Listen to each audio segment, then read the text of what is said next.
benih ditanam, lalu perubahannya akan ada kecambah atau ada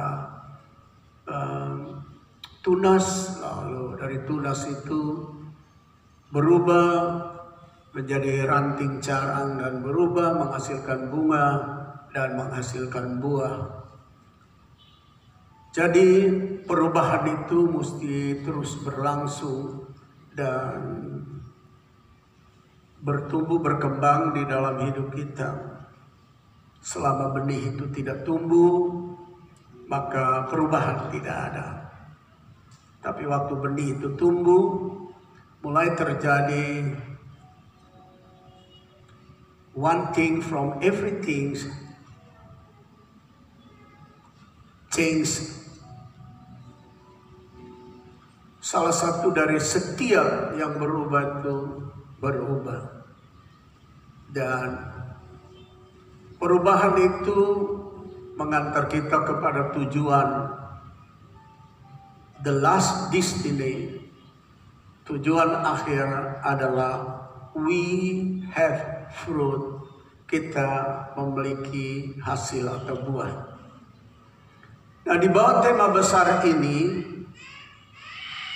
sekarang kita masuk di dalam hari-hari di mana setelah Yesus bangkit. Setelah kebangkitan Tuhan Yesus selama 40 hari, Ia menampakkan diri 10 kali. Di dalam penampakan itu ada 3 tujuan utama bagi murid-murid dan pengikutnya. So after the resurrection of the Lord Jesus Christ, for 40 days, He appeared 10 times. In that appearance, there were 3 main goals for His disciples and all people where they follow Him. Jadi 40 hari sebelum Yesus naik ke sorga, ada 10 kali Tuhan Yesus menyatakan diri kepada pengikut-pengikutnya, murid-muridnya. Dari tujuan utama atau 3 main goal, 3 goal utama atau tujuan utama Yesus menyatakan diri adalah ini. Nomor 1, untuk melenyapkan ketakutan. To get rid of fear. Untuk melenyapkan ketakutan. And number 2, to restore and sanctify. Untuk memulihkan dan menguduskan. Dan number 3, to preach the gospel to whole the world, yaitu untuk memberitakan Injil ke seluruh dunia. Nah, saya mulai dengan pertama. Jadi tujuan pertama, melenyapkan ketakutan, to get rid of fear. Nah, ini kita semua memahaminya, menyadarinya, bahwa ketakutan makin bertumbuh, berkembang dengan hebatnya. Dengan kata lain, terjadi multiplikasi ketakutan. Kenapa saya bilang multiplikasi? Karena di dalam Genesis chapter 3, dalam Kejadian pasal 3 itu, the time where our ancestors fall to the sins, they doing wrong, they did not submit to the Lord. Waktu awal nenek moyang kita tidak tunduk dan tidak taat kepada Tuhan, lalu mereka buat pelanggaran, Adam dan Hawa. Lalu waktu Tuhan datang mencari mereka di dalam taman, mereka ketakutan. Jadi sudah ada dasar ketakutan. Nah, sekarang di zaman Yesus hadir setelah kebangkitan. Pertama, Ia menyatakan jangan takut. Dan saya di dalam kata jangan takut ini karena akibat kehilangan kepercayaan diri dan hilang damai sejahtera. Akibat daripada takut itu hilang itu semua, kepercayaan diri hilang, damai sejahtera hilang. Nah, kita baca Lukas 24 dulu ayat 36, dan sementara mereka bercakap-cakap tentang hal itu, Yesus tiba-tiba berdiri di tengah-tengah mereka dan berkata kepada mereka, damai sejahtera bagi kamu. Akibat ketakutan, our mindset become blind. No peace and no love in our heart. Jadi tidak ada lagi damai sejahtera karena ketakutan. Damai sejahtera bagi kamu. Mereka terkejut dan takut, makin takut, dan menyangka bahwa mereka melihat hantu. Jadi kalau sudah kehilangan damai sejahtera dan penuh ketakutan, segala sesuatu yang baik, karena our mind become blind, we cannot see light in our life. Ketika hilang damai sejahtera, lalu akibatnya daripada takut. Nah, takutnya apa? Nanti kita akan lihat. Pikiran kita menjadi buta, sehingga semua yang baik pun kita menilai sebagai apa yang ada dalam otak kita, yaitu takut. Dan waktu Yesus hadir pun, karena di dalam mindset mereka have seed of fear, ada benih ketakutan yang bertumbuh, mereka takut lagi. Jadi kalau ada sesuatu yang biasa di dalam otak kita, itu nanti yang biasa di otak kita itu yang akan keluar menanggapi lingkungan kita. Jadi kalau di otak kita takut, hilang damai sejahtera, tidak ada kebaikan, lingkungan yang kita tangkap, yang kita nilai semua seperti itu. Maka itu Yesus hadir, mereka terkejut, mereka takut. Akan tetapi berkata kepada mereka, mengapa kamu terkejut dan apa sebabnya timbul keraguan-raguan di dalam hati kamu? Waktu Yesus ngomong begitu, lalu kita baca lagi ayat yang ke-39. Yesus tunjukkan, saya bukan hantu. Pikiran kamu ada ketakutan, sehingga ketakutan ini melahirkan penilaian seluruhnya negatif. Lihat tanganku dan kakiku, aku sendiri ini, rabalah aku. Dan lihatlah, karena hantu tidak ada daging dan tulangnya, seperti yang kamu lihat ada padaku. Sambil berkata demikian, ia memperlihatkan tangan dan kakinya kepada mereka. Lalu dalam Matius 28 ayat 9, tiba-tiba Yesus berjumpa dengan mereka dan berkata, salam bagimu. Mereka mendekatinya dan memeluk kakinya serta menyembahnya. Maka kata Yesus kepada mereka, jangan takut. Jangan takut. Don't become afraid or don't be fear. Jangan takut. Pergi dan katakan kepada saudara-saudaraku supaya mereka pergi ke Galilea, dan di sanalah mereka akan melihat aku. Nah, Bapak Ibu, saudara-saudara yang saya kasih dalam Tuhan Yesus Kristus, from when fear was born, dari kapan ketakutan itu lahir? Tadi saya sudah singgung apa yang ditulis di dalam Kejadian pasal 3, yang saya pikir perlu saya baca mulai dari permulaan ketakutan itu lahir. Kita baca apa yang ada di dalam cerita awal larangan daripada Tuhan dalam Kejadian pasal 2 ayat 16. Lalu Tuhan Allah memberi perintah ini kepada manusia, semua pohon dalam taman ini boleh kau makan buahnya dengan bebas, tetapi pohon pengetahuan tentang yang baik dan yang jahat itu janganlah kamu makan buahnya, sebab pada hari yang kau memakannya pastilah engkau mati. Jadi Akibat dari mana atau dari kapan ketakutan lahir? Jawaban sederhana, karena melanggar dan tidak percaya kepada perkataan Tuhan yang mengatakan jangan makan buah itu.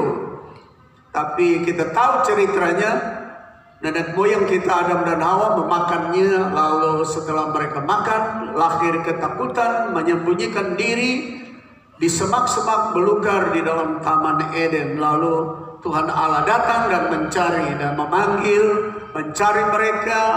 Lalu Kejadian pasal 3 ayat 10 adalah ini dia lahirnya, munculnya benih seed of fear, lahirnya benih ketakutan. Keduanya menjawab, ia menjawab, ketika aku mendengar bahwa engkau ada dalam taman ini, aku menjadi takut karena aku telanjang, sebab itu aku bersembunyi. Jadi ketakutan sudah mulai dari ribuan tahun yang lalu, sudah mulai dari barangkali jutaan tahun yang lalu. Karena memang catatan Alkitab tahun dan kalender itu baru mulai jelas pada Kejadian pasal 12. Sehingga Kejadian pasal 1 sampai pasal yang ke-11 tidak tahu berapa ribu, berapa juta tahun. Nah, Bapak Ibu, saudara-saudara, selain ketakutan yang sudah menjadi heritage where we inherit, satu harta yang kita warisi atau satu harta pusaka yang kita miliki, yang itu datangnya dari turunan Abraham, dari satu turunan sampai kepada generasi yang seterusnya sampai hari ini. Ketakutan menjadi bahagian yang tidak terlepas dari kehidupan manusia. Nah, itu waktu ditambah lagi dengan teror dari prajurit yang telah menerima uang suap untuk mengatakan bahwa mayat Yesus dicuri, bukan bangkit. Itu nyata dalam Matius 28, kita baca mulai ayat 11. Ketika mereka di tengah jalan, datanglah beberapa orang dari penjaga itu ke kota dan memberitahukan segala yang terjadi itu kepada imam-imam kepala. Dan sesudah berunding dengan tua-tua, mereka mengambil keputusan lalu memberikan sejumlah besar uang kepada serdadu itu. Lalu dengan perintah seperti ini, ayat 13, dan berkata kepada mereka, and say, tell to them, his disciples came by night and stole him away while we slept. And if this comes to the government or governor ears, we will appease him and make you secure. Jadi setelah mereka putuskan memberikan uang suap, the soldier accept the bribes money, uang suap. Lalu mereka pergi, dan apabila hal ini ketika kasih tahu bahwa mayat itu dicuri, murid-muridnya datang malam-malam. Dan kalau pemerintah tahu, kami imam-imam besar akan menjadi saksi, memberi keterangan bahwa kamu tertidur, lalu mereka curi. Nah, sekarang kita baca lanjut apa yang terjadi dalam ayat 15. Di dalam ayat 15 mengatakan, so they took the money of bribes and did as they were instructed. And this saying is commonly reported among the Jews till this day. Mereka menerima uang suap itu dan berbuat seperti yang dipesankan kepada mereka. Dan cerita ini tersiar di antara orang Yahudi sampai sekarang ini. Jadi Bapak Ibu saudara-saudara, ini yang makin membuat takut menjadi ketakutan atau multiplikasi takut. Sebab di dalam tradisi, dalam zaman pemerintahan monarki atau kerajaan, ketika sebuah perintah dari sebuah kerajaan tidak ditaati, dia punya resiko adalah tubuh dan jiwa, nyawa jadi taruhan. Dan bagaimanapun murid-murid itu masih manusia, mereka akan merasa bahwa kalau disiksa, dibunuh, kalau dipancung atau ditombak atau disiksa sampai mati adalah sesuatu yang mengerikan. Sehingga kita lihat bahwa waktu Yesus sudah bangkit dan prajurit-prajurit ini kemana-mana mengumumkan kepada seluruh masyarakat, kepada semua orang, bahwa Jesus Christ, He not risen. He has stolen by His disciples in the night where we slept. Diberitakan kemana-mana bahwa Tuhan Yesus itu tidak bangkit. Yesus itu tidak bangkit. Tapi mereka dicuri waktu malam oleh murid-muridnya. Dan barang siapa yang mengatakan bahwa ia bangkit, nyawa jadi taruhan, masuk penjara, dibunuh, disiksa. Oleh karena itu, Paulus sebagai aktivis yang pertama namanya Saul, mengambil surat kuasa penuh dari imam-imam besar dan pemerintah untuk menangkap orang-orang yang menyembah Tuhan, yang mengatakan Yesus bangkit, Yesus hidup. Dia pergi kemana-mana sampai kita tahu ceritanya yang ada dalam Kisah Para Rasul mulai pasal 6, 7, dan 8. Seterusnya ia pergi ke Damsyik untuk tangkap orang-orang yang mengatakan bahwa Yesus bangkit, Yesus hidup. Dan kita tahu ceritanya, dia ditangkap oleh Yesus di tengah jalan menuju Damsyik. Tetapi perlu diketahui bahwa awalnya berita itu begitu hebat, begitu santernya, begitu viralnya, sampai semua murid, semua pengikut Tuhan itu menjadi gentar dan takut. Sampai saudara tahu, Yesus sulit ketemu mereka di tempat terbuka, lebih banyak ketemu di kamar tertutup. Seperti yang tadi kita baca. Mereka kunci rumah-rumah, kamar-kamar karena ketakutan. Takut sudah menjadi benih yang diwariskan dari Adam dan Hawa.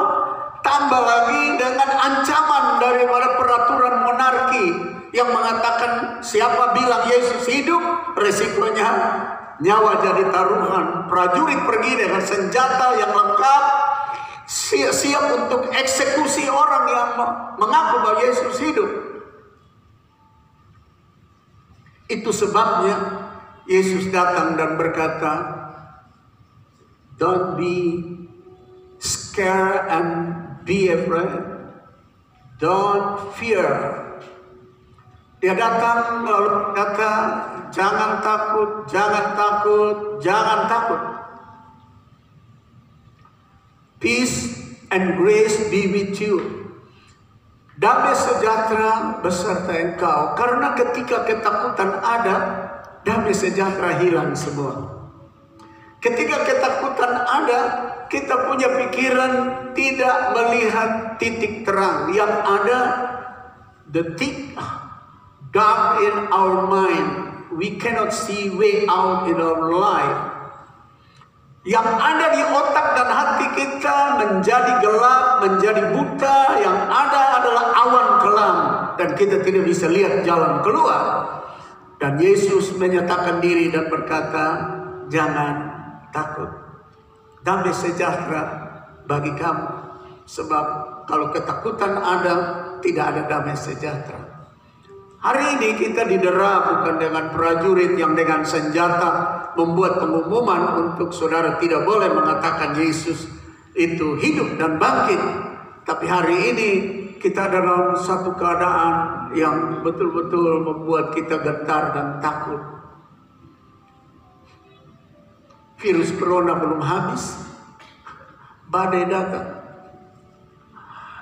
Dan saya dengar kesaksian dari banyak saudara, mereka tidak berani bangun dari tempat tidur, tunggu saja pagi lihat rumah sudah pindah kemana, atap sudah pindah kemana, kap sudah pindah kemana. Di kami di wali kota jam 3 tetangga bangun lari keluar di jalan dan berteriak, semua sudah lenyap. Orang-orang suami-suami keluar di jalan raya dan berteriak, semua sudah selesai, sudah hancur.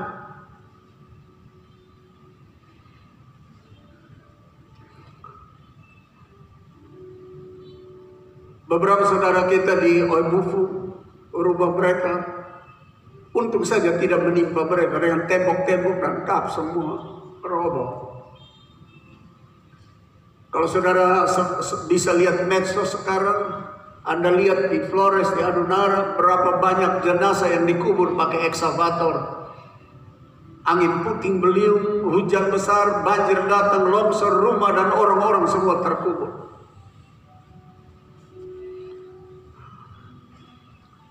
Kita tidak bisa menyangkal bahwa kita sedang ada dalam situasi yang tidak menarik. Tetapi apa yang Yesus katakan kepada murid-murid di dalam situasi yang tidak menarik itu, yaitu dalam situasi takut, dia berkata, jangan takut, damai sejahtera turun atas kamu. Dan saya percaya, di tengah keadaan yang rumit seperti ini,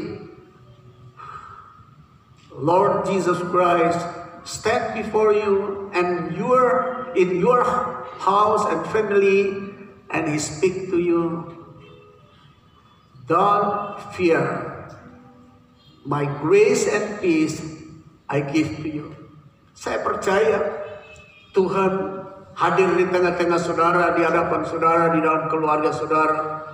Ketika kita percaya bahwa 2000 tahun yang lalu Tuhan bilang kepada murid-murid, Tuhan bilang kepada kita juga. Ada amin. Berikan dulu sanjungan kepada Tuhan. Nah, tinggal sekarang apakah kita yakin, kita percaya atas perkataan Tuhan atau tidak? Sebab banyak orang sampai saat ini banyak orang masih belum memiliki sikap dan perilaku meyakini bahwa firman Allah itu ya dan amin. Apa yang Yesus ngomong itu benar. Apa yang Yesus katakan itu sesuatu yang real jadi dalam hidup kita. Belum banyak orang masuk dan berjalan sampai kepada titik percaya yang sungguh. Kenapa saya bilang seperti itu? Karena pada 2000 tahun yang lalu setelah Yesus ngomong dengan murid-murid, jangan takut, I give to you grace and peace. Saya berikan kepadamu damai sejahtera, jangan takut. Tapi setelah Yesus pergi, Anda tahu, 11 murid itu terpencar. 7 orang pergi ke Danau Galilea dalam Yohanes pasal 21. Lalu tidak tahu 4 orang itu pergi kemana, karena tinggal 11 orang, bukan? Yudas sudah mati. Mereka sudah terpencar, artinya mereka tidak percaya. Meskipun Yesus bilang, this my hand, you put your finger in hole in my hand and hole in my side. Taruh jarimu di lubang tanganku dan di lubang pinggangku, di rusukku. Aku bukan hantu. Bahkan Yesus bilang, give to me fried chicken, fish fried. Kalau sekarang barangkali fried chicken. Tolong berikan kepadaku ikan goreng supaya saya makan lalu kamu tahu bahwa saya hidup. Tapi setelah itu Anda tahu 11 murid terpencar. 7 pergi ke Danau Galilea tangkap ikan. 4 orang tidak ada ceritanya pergi kemana, tapi yang kita tahu Thomas jalan keliling kota Yerusalem dengan penuh keraguan-raguan, dengan berkata, saya tidak percaya Walaupun ada murid yang sudah bilang, kami sudah ketemu Yesus, dia hidup. Mereka ngomong, tapi mereka terpencar. Nggak tahu kemana.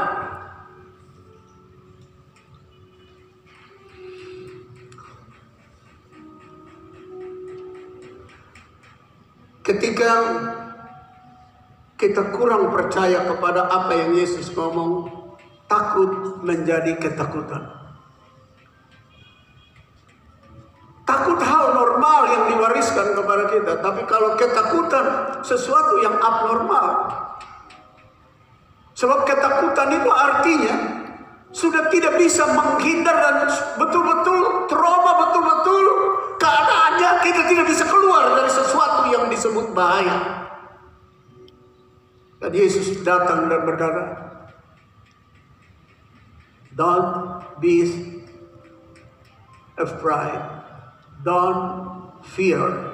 Jangan menjadi takut, jangan gentar, jangan takut. I give to you peace and grace. Dan kepadamu damai sejahtera dan kasih karunia. Jadi di tengah kesukaran selalu Tuhan hadir. Kita mesti, we have feeling that God with us according to the word of God in Matthew chapter 28 verse 20. Kita mesti ingat kebenaran firman Tuhan yang Tuhan katakan di dalam Matius pasal 28 ayat akhir itu. I with you always to the end of the world. Saya menyertai engkau senantiasa sampai akhir daripada perjalanan dunia ini atau sampai selama-lamanya. Nah, yang berikut saya perlu sampaikan kepada kita bahwa ketakutan itu melahirkan hukuman. The result of fear is punishment. Jadi ketakutan itu akan melahirkan hukuman. Sebab takut itu adalah bagian pelanggaran atau perbuatan dosa yang mendapatkan number one to everybody going to hell. Itu adalah bagian pertama atau orang nomor satu yang masuk ke dalam hukuman neraka sesuai dengan apa yang ada yang tercatat dalam Wahyu pasal 21 ayat 8. Tetapi orang-orang penakut, saya tidak usah baca yang lain. Saya baca kalimat yang terakhir, mereka akan mendapat bagian mereka di dalam lautan yang menyala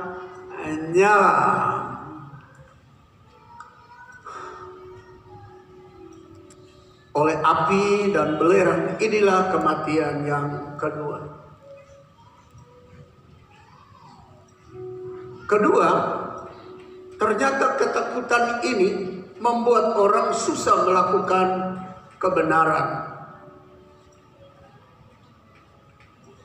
Sesuai dengan 2 Timotius pasal 1 ayat 7, sebab Allah memberikan kepada kita bukan roh ketakutan, melainkan roh yang membangkitkan kekuatan, kasih, dan ketertiban. Jadi kalau roh ketakutan di dalam kita tidak bisa taat sama Tuhan. Sebab our mind become blind. Sebab otak kita menjadi gelap. Sehingga ketertiban, kesopanan, hormat, mengasihi itu sangat jauh dari kita. Karena ketakutan. Kita tidak bisa berpikir yang seperti itu. Kita selalu berpikir hal-hal yang negatif, bertindak yang negatif. Jadi kalau ada ketakutan dan keadaan yang ragu di dalam diri kita, selalu kita melakukan hal-hal yang salah, hal-hal yang tidak menyenangkan. Dalam 2 Timotius mengatakan bahwa Tuhan tidak berikan kita roh ketakutan, tapi Tuhan berikan kita roh yang membangkitkan kekuatan melawan ketakutan. Kasih untuk mengalahkan ketakutan. Ketertiban untuk melawan ketakutan. Saudara tahu, Firman Allah berkata demikian karena Yesus sudah melakukannya. Karena kasih, Yesus tidak takut mati untuk kita. Ketakutan hilang. Karena kasih, Yesus berani masuk ke dalam lubang kubur, dibawa masuk ke lubang kubur 3 hari. Dan dia pergi untuk mengunjungi orang-orang yang belum pernah dengar kabar Injil atau kabar keselamatan dari zaman Nuh pada waktu itu. Karena kasih, dia rela untuk dipaku, ditombak, dimahkotai duri, ditampar, lalu disiksa. Itu kasih. Kasih selalu tidak ada ketakutan dalam melakukan yang terbaik. Anda masih ingat ada peribahasa dulu kalau orang berpacaran, orang bercinta, lalu ada kalimat yang berkata, meskipun lautan api, aku seberangi. Karena kasih untuk datang ke nonanya atau untuk datang ke pacarnya. Karena kasih. Kasih menjauhkan ketakutan. Nah, kasih datang dari mana? From the Lord our God when He poured out His Spirit, Holy Spirit to all disciples before the very fright, and after that the very brave and dare go to everywhere to speak gospel to every people. Anda tahu sebelumnya mereka penakut, tetapi waktu Roh Allah tercurah di atas mereka, mereka pergi ke segala tempat dengan filled and full with dare and brave to speak gospel. Penuh dengan kejayaan, keberanian, dan kegagahan pergi memberitakan Injil sampai mati. Nah, Bapak Ibu Saudara-saudara yang saya kasih dalam Tuhan Yesus Kristus. Yang kedua, jadi yang pertama adalah melenyapkan ketakutan, dan yang kedua to restore and sanctify all people, all disciples, all men where follow Him. Jadi yang kedua, Tuhan menyatakan diri ada punya tujuan kedua, yaitu untuk memulihkan dan menguduskan, to restore and sanctify disciple and flowers. Untuk menguduskan mereka. Karena apa? Ketika mereka takut, mereka tidak bisa melakukan kebenaran firman Tuhan. Tidak melakukan kebenaran firman Tuhan, tidak percaya kepada firman Tuhan, dan itu dosa. Ragu terhadap firman Tuhan itu dosa. Ragu terhadap kebangkitannya itu dosa.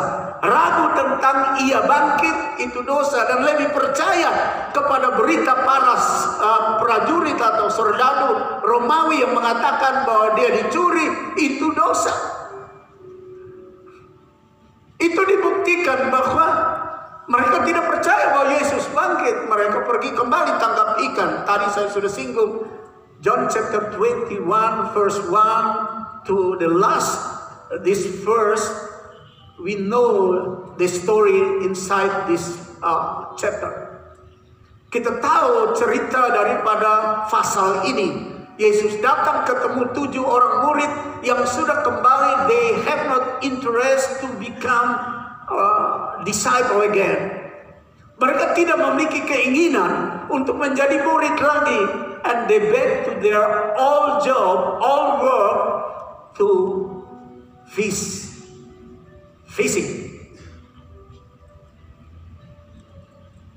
Untuk menangkap ikan. Nah, ini perlu ada pemulihan. Nah, Bapak Ibu Saudara-saudara yang saya kasih dalam Tuhan, beberapa contoh seperti Thomas juga perlu dipulihkan karena dia ragu-ragu, tidak percaya. Selain itu Petrus dengan 6 murid yang lain. Saya coba membaca kebenaran yang ada di dalam Alkitab sebagai firman Allah yang disampaikan kepada kita. Dalam Yohanes 20 Thomas yang tidak percaya pada kebangkitan Yesus. Thomas, he didn't believe in the resurrection of Jesus. Tetapi Thomas, seorang dari ke-12 murid itu yang disebut Didimus, tidak ada bersama-sama mereka ketika Yesus datang ke situ. Maka kata murid-murid yang lain itu kepadanya, kami telah melihat Tuhan. Tetapi Thomas berkata kepada mereka, sebelum aku melihat bekas paku pada tangannya, dan sebelum aku mencucukkan jariku ke dalam bekas paku itu dan mencucukkan tanganku ke dalam lambungnya, sekali-kali aku tidak percaya. Sekali-kali aku tidak percaya. I will not believe before I pressed my finger to his side and his head. Saya tidak percaya sebelum saya taruh jari saya ke lubang paku di tangannya dan di lambungnya atau di rusuknya. Ketidakpercayaan ini adalah dosa besar. Padahal 3,5 tahun kan mereka jalan sama-sama Yesus, tapi mereka tidak percaya. Dosa besar. Sebelum mereka minta ampun, seperti minggu yang lalu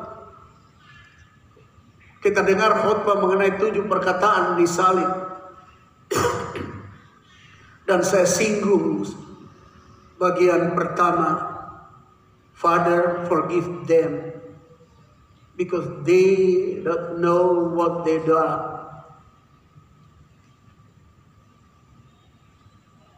Ampuni mereka sebab mereka tidak tahu apa yang mereka lakukan.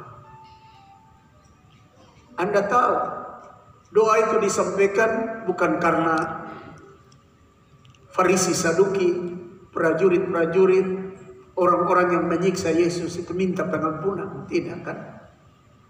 Tapi Yesus, he show his love to the sinner before they realize their sins. God forgive them.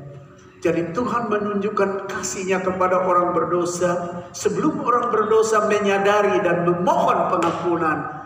He show his love to them. Ia menyatakan kasih-Nya kepada mereka. Nah, ini sama. Murid-murid Thomas sudah tidak percaya. Apalagi minta pengampunan, dia tidak melakukan. Tapi Tuhan Yesus menyatakan dirinya kepada dia. Kita baca ketika dia berdosa, Tuhan menyatakan diri untuk memulihkan dan menguduskannya. Lalu ayat ini berkata dalam Yohanes 20 ayat 26, 8 hari kemudian murid-murid Yesus berada kembali dalam rumah itu, dan Thomas bersama-sama dengan mereka. Sementara pintu-pintu terkunci, Yesus datang dan ia berdiri di tengah-tengah mereka dan berkata, pintu-pintu terkunci karena takut. Lalu Thomas hadir, lalu dia berkata kepada mereka, peace to you, damai sejahtera bagi kamu. Kemudian ia berkata kepada Thomas, then he said to Thomas, reach your finger here and look at my hand. Lihat tanganku. And reach your hand and put it into my side. Lihat tanganku, lubang ada, taruh jarimu di lambungku.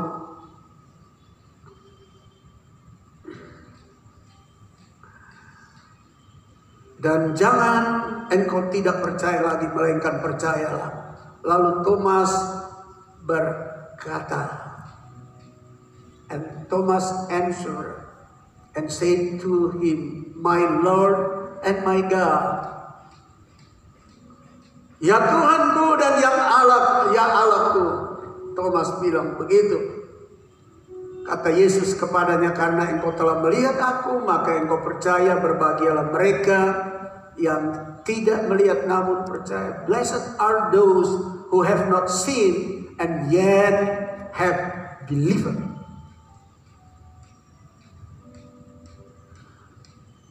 Yang saya temukan di sini pemulihan dan pengudusan to restore. God come to restore them, to sanctify them before they ask forgiven.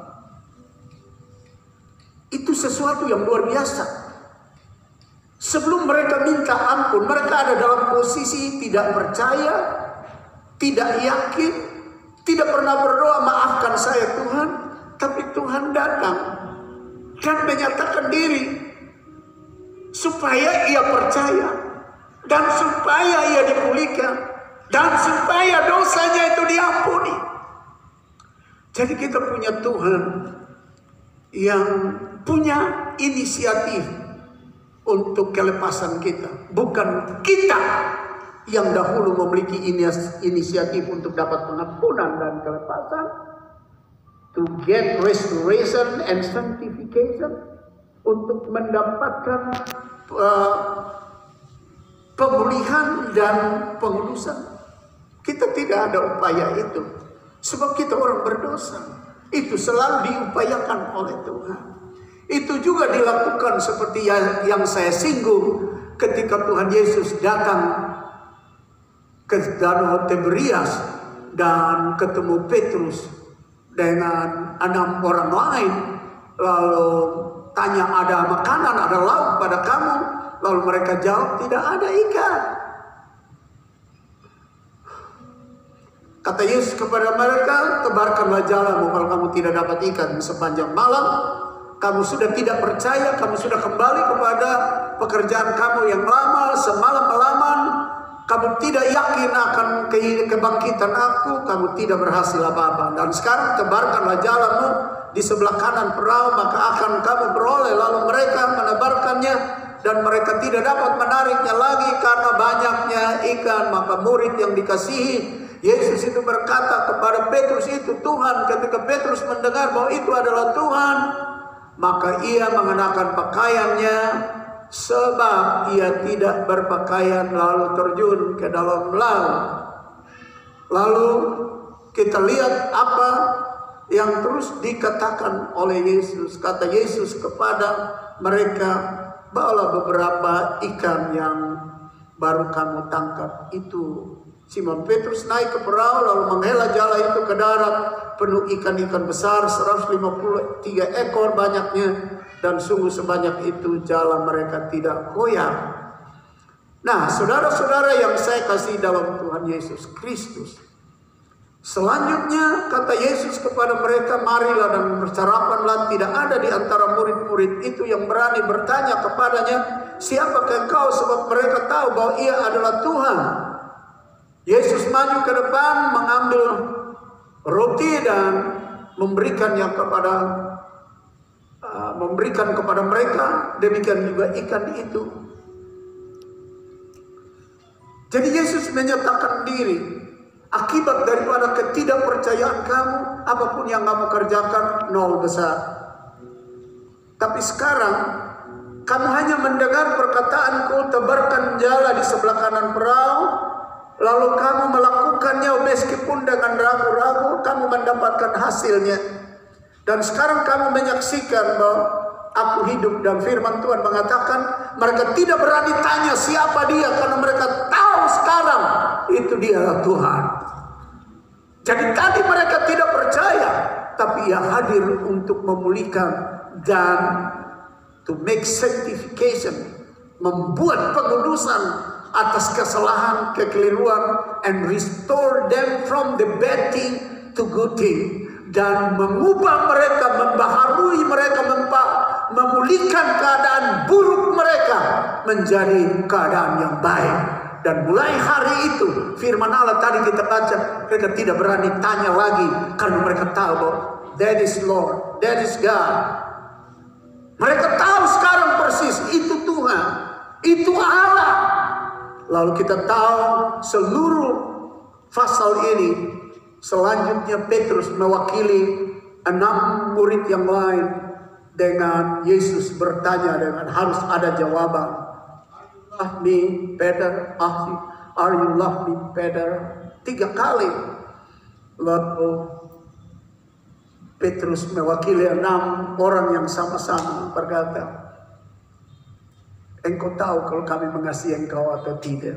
Sebab Petrus menyadari, bahkan murid-murid menyadari, dan semua mereka tahu mereka sudah meninggalkan Tuhan. Padahal mereka pernah janji, we are stand before you and faithful to the end. Kami akan terus berdiri bersama engkau dan setia sampai mati. Tapi waktu di Getsemani, all disappears. Semuanya hilang. All fled. All left Jesus alone in the garden. And so they carry Jesus to the high priest. Mereka semua lari kasih tinggal Tuhan Yesus. Lalu para pasukan prajurit itu bawa Yesus ke imam besar. Mereka tahu siapa mereka. Maka itu jawaban Petrus. Yang ketiga kali dia bilang, engkau tahu kalau kami mengasihi engkau atau tidak sebenarnya. Karena kalau mau omong dua kali, pertama dan kedua bilang, ya saya mengasihi engkau. Sampai ketiga Petrus menyadari bahwa dulu juga beta omong saya mengasihi engkau, tapi beta lari. Beta menyangkal. Sekarang yang ketiga dia bilang, Tuhan kan mengasihi engkau atau tidak engkau tahu. Lalu Tuhan Yesus bilang, karena engkau sudah omong tentang keadaan sebelummu. Karena engkau omong begitu, keadaan sebelumnya engkau omong mengasihi aku, tapi engkau menyangkal kini. Kamu dipulihkan, kamu dikuduskan, and now follow me, and I make you the fishers of men. Aku akan jadikan engkau penjala manusia. Dan pada masa muda, still in young, you gird your loin alone, but if you going to old age, someone can bind your loin and bring you to where they will. Yesus bilang sama dia, ikut saya. Ingat, waktu masa mudamu engkau ikat pinggangmu sendiri. Dan engkau akan pergi kemana engkau suka. Tetapi sudah sampai masa tuamu, ada orang lain. Bind your loin. Gird your loin. Ikat pinggangmu dan tarik kemana mereka kehendaki. Nah, mulai hari itu pemulihan terjadi, pengudusan terjadi, dan kita tahu bahwa mereka semua pergi dan setia sampai mati. Dan saya harap mari kita semua bangkit berdiri sekarang dan kita lihat bagian yang ketiga. Maksud dan tujuan Yesus menyatakan diri adalah instructed to work of a giant project, namely the mission work to spread the gospel throughout the world. Jadi yang ketiga, maksud Tuhan sudah angkat ketakutan, karuniakan damai sejahtera, sudah membaharui, memulihkan mereka, mengampuni dosa mereka. Yang ketiga, baru ia mempercayakan satu proyek raksasa, yakni pekerjaan misi pemberitaan Injil ke seluruh dunia. Kalau saudara dan saya setelah mengikut Tuhan, mengalami pertolongannya dari berbagai ketakutan, memulihkan kita dan menguduskan kita, memberi kita damai sejahtera sampai hari ini. Ingat, ada satu tugas yang 2000 tahun yang lalu diberikan setelah 2 poin yang pertama. Go to the whole world and preach the gospel to human beings, and who believe they get salvation. Pergi ke seluruh dunia, beritakan Injil. siapa yang percaya mereka beroleh selamat. This is the giant project God passed on to you.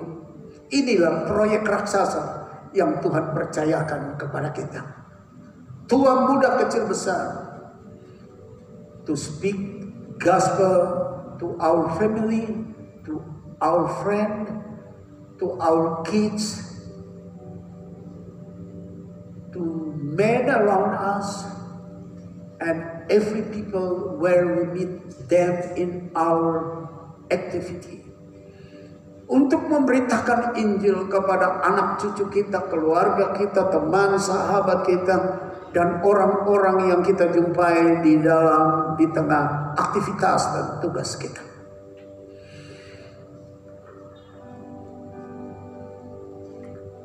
Kasih